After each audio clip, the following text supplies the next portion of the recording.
Folks, many of you out there have called me Scrabble's version of Gotham Chess, which I consider to be a huge compliment as I have a ton of respect for Levy, his content, and what he's been able to do to popularize the game of chess. However, earlier this year, I discovered a surprising new way that I'm even more similar to Gotham than I thought. In January, Scrabble's worldwide governing body released player titles for the first time.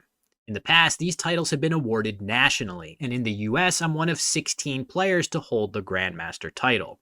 However, in the new worldwide system, I was surprised to learn that I am not, in fact, a titled Grandmaster. I'm an International Master, or IM, with just one of the 3 required norms to become a GM.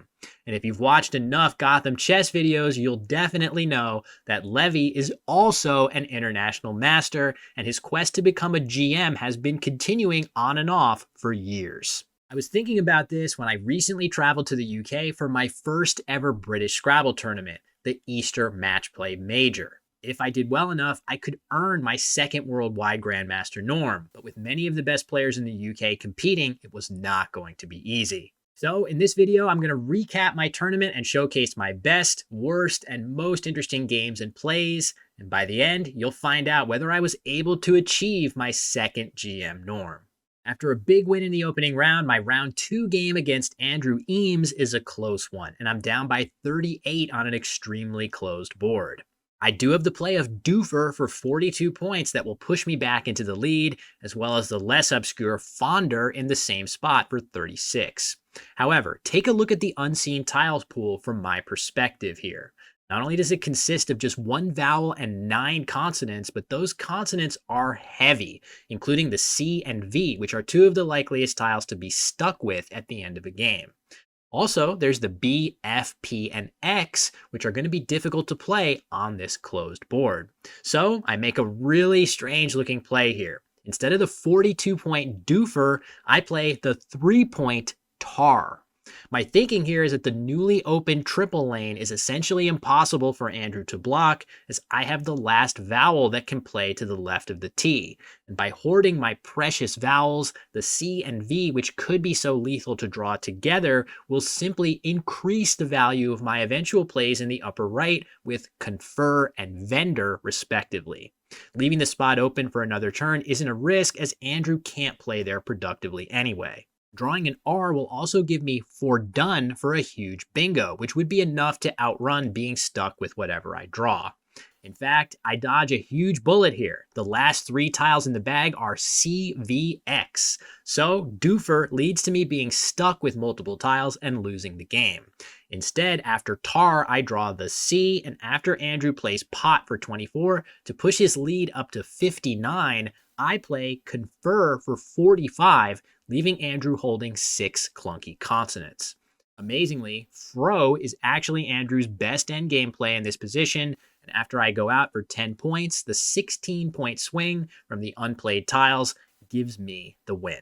In the very next round, round 3, I appeared on the live stream for the first time, and Chris Vickery had me down big early with the lovely find of Kyanites for an 106-point double-double, followed by 1 time for 68. Fortunately, I was able to stifle my laughter long enough to play Poopier in the mid-game, followed by Cobeas to retake the lead. Later on, after Chris burns his blank to score well with the J, I faced this endgame situation, down by 9 and holding 3 eyes.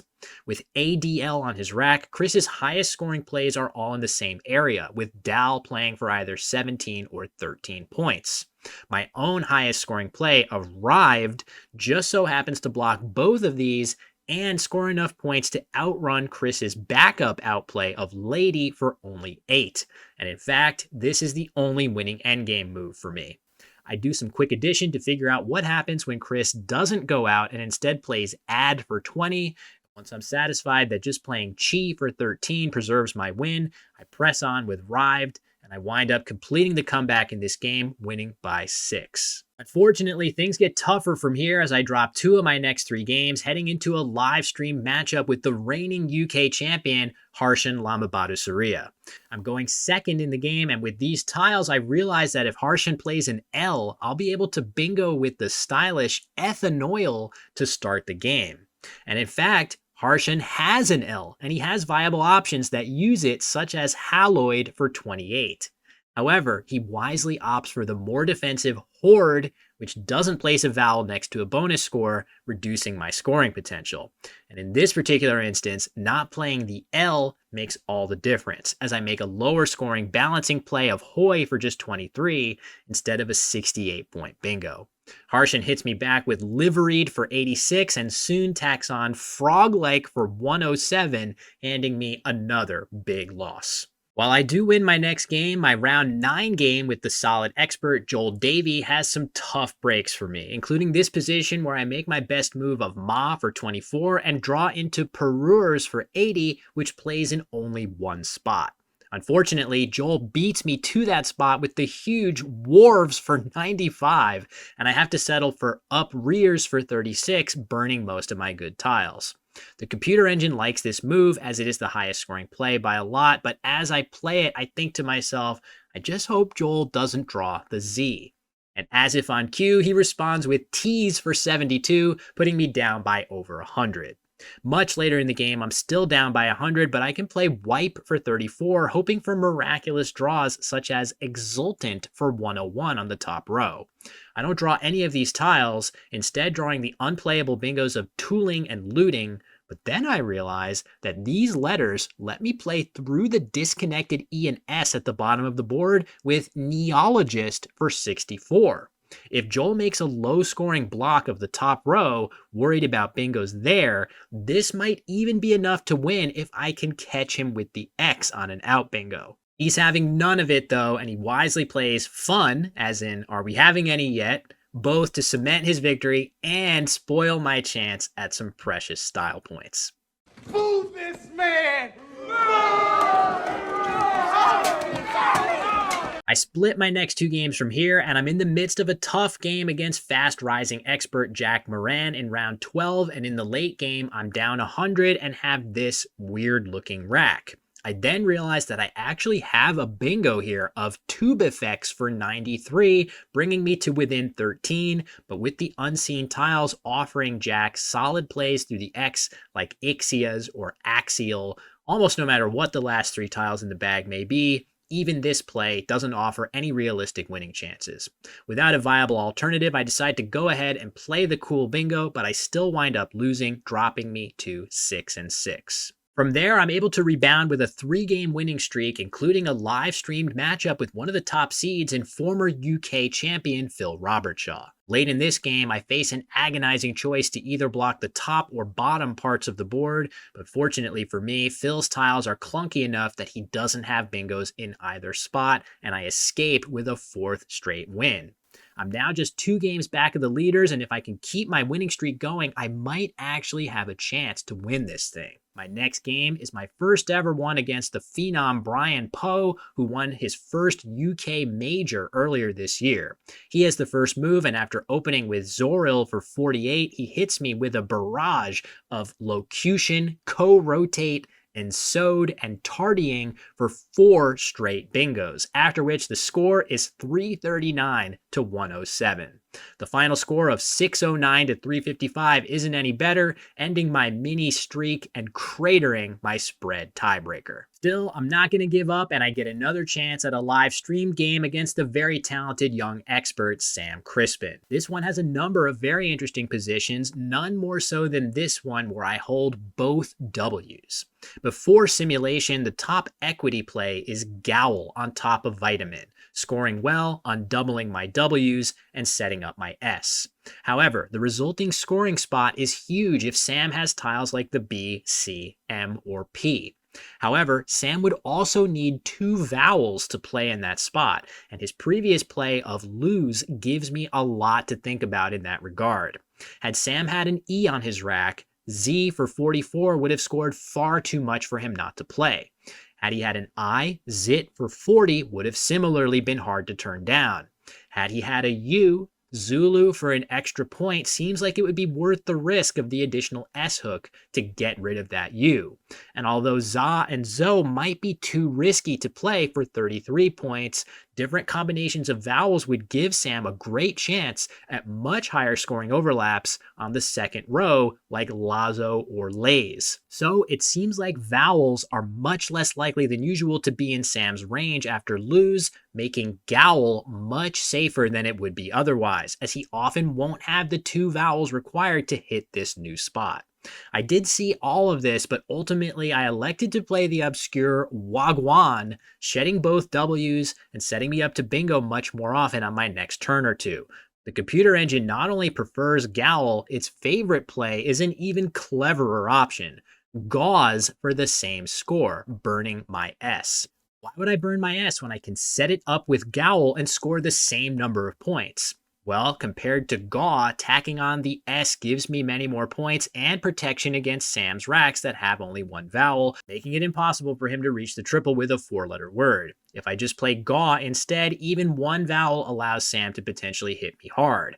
But here is the kicker. By playing the A instead of the O with this spot, as I would be doing with Gowl, I set up my other W to score massively on the top row with Waney and a slew of different draws, the easiest of which is just a single O to play Wool, which scores a very solid 55 points. Really nice idea that I was close to working out, but I didn't quite get there. In any case, I wind up winning this game, but drop my next two, including a tough one against fellow YouTuber David Webb. And after winning my penultimate game in round 22, in the final round, I'm up against my bully from round 9, Joel Davey. Now, I'm not even in contention to win a good prize at this point, let alone the whole tournament, but there's still that GM norm to think of. To earn a GM norm, you need to, of course, already be an international master, which has slightly easier requirements, but then you need to satisfy all of the following. You have to finish the tournament at a 2000 rating or higher, which my 2050 rating going in was more than high enough to ensure I would do. The tournament needs to be at least 22 games long, and this one was 23. There needs to be at least a few other titled players in attendance at the IM level or greater, which we definitely had. And finally, you need to win 60% of your games at the tournament. So heading into this round, my record was the mediocre 13-9, but if I lost this last game, my winning percentage would be 56%, whereas if I won the game, my winning percentage would be 60.8%, just enough to secure a second norm. So in this final game, I get off to a slow start and I'm down 100 in the mid game, but I draw the first blank and play hard case for 95 and immediately follow up with the second blank and Liriope for 63 to surge into the lead. Not to be outdone, Joel hits me right back with the lovely overlap of Oralism for 78, and with the Q on my rack without a U, I play Kima for 32 to send us into the endgame. With just one vowel on his rack and clunky consonants, Joel plays Fuse for 31 to take a solid lead, but leaving the clunky and vowelless G and V. I only have one vowel myself, but the Y gives me some flexibility, and I should be able to get 2 more turns here to Joel's 1. Just as in round 3, I have one and only one winning play here against optimal play, Jib for 12 points. The key to this play is that with the final E, I will be able to play Yelt hooking Jibe as an outplay, which Joel cannot block effectively. If he just plays in, Yelt still plays hooking int. And if he plays ing, I'll be able to stick him with the V after I block his only 2 spots for it, after which the 28 points I'll get for Yi on the right will easily score enough. After a couple minutes of checking and double checking these scenarios, I work all of this out and I play Jib to squeak past Joel with a 2-point win, collecting my second Grandmaster norm in the process. While this does bring me just one norm away from re-becoming a Grandmaster at the world level, depriving you all of potentially years of Gotham Chess style Road to GM Scrabble content, I was pretty happy to hang in there and achieve this milestone. Overall, looking at some usual post-tournament metrics, this was a tougher tournament than usual for me, especially on the blank count, which was quite low overall, and I will admit there were a few stretches where I really felt this disparity. I did make a couple more word knowledge errors than usual, though fortunately they all came in winning games for me, and my bingo vision was mostly solid as usual, but I would say my biggest takeaway was that I made a lot of second and third best plays in this tournament.